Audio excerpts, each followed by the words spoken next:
Ada ayat di dalam Al-Quran, surat Maryam ayat 71-72. Allah Subhanahu wa taala berfirman, "Wa in minkum illa wariduha kana 'ala rabbika hatman maqdhiya." Yang artinya tidak ada di antara kalian manusia seluruhnya, hatta para anbiya, sampai para nabi dan para rasul, kecuali akan mendatangi sirat, mendatangi jembatan di hari kiamat. Lihat, hari kiamat. Kenangannya selalu hari kiamat. Sirat adalah jisrun mamdud ala matni jahannam. Jembatan yang terbentang di atas neraka jahannam. Tidak ada di antara kita kecuali akan mendatanginya. Berarti kalau seandainya dia jembatan di atas neraka jahannam, berarti yang mendatanginya pasti melihat neraka. Pasti melihat neraka. Dan itu sebuah kepastian. Semua dari kita, semua dari manusia, mau yang saleh, yang tidak saleh, yang beriman, yang kafir, semuanya pasti mendatangi neraka. Berdasarkan ayat ini. Maryam ayat 71. Wa in minkum illa wariduha kana 'ala rabbika hatman maqdhiya. Tidak ada di antara kalian kecuali melainkan mendatangi neraka itu. Makanya dalam artinya neraka itu, hal itu bagi Rabb kalian adalah suatu kemestian yang sudah ditetapkan. Yang tidak pasti apa?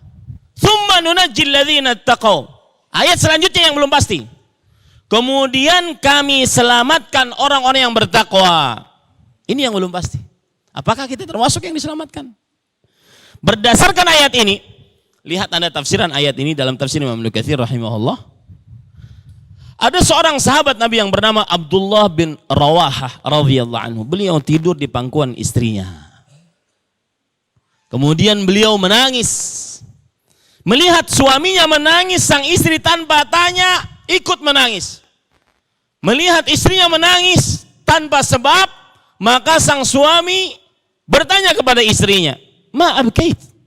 Wahai istriku, apa yang menyebabkan engkau menangis? Sang istri menjawab, "Ra'aituka tabki fabakaitu." Aku melihat engkau wahai suamiku menangis, aku pun ikut sedih, ikut menangis.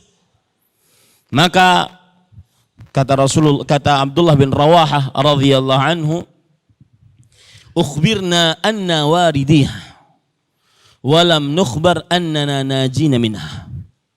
Kita diberitahu oleh Allah bahwa kita akan mendatangi sirat tersebut yang di bawahnya neraka, pasti melihat neraka, pasti kita melihatnya. Kita diberitahukan oleh Allah, tapi kita belum diberitahukan oleh Allah apakah kita termasuk yang diselamatkan darinya. Ini yang belum pasti. Ini yang membuat Abdullah bin Rawahah menangis, hatinya terpaut dengan kiamat. Begitu kehidupan seorang muslim, hatinya terpaut dengan kiamat.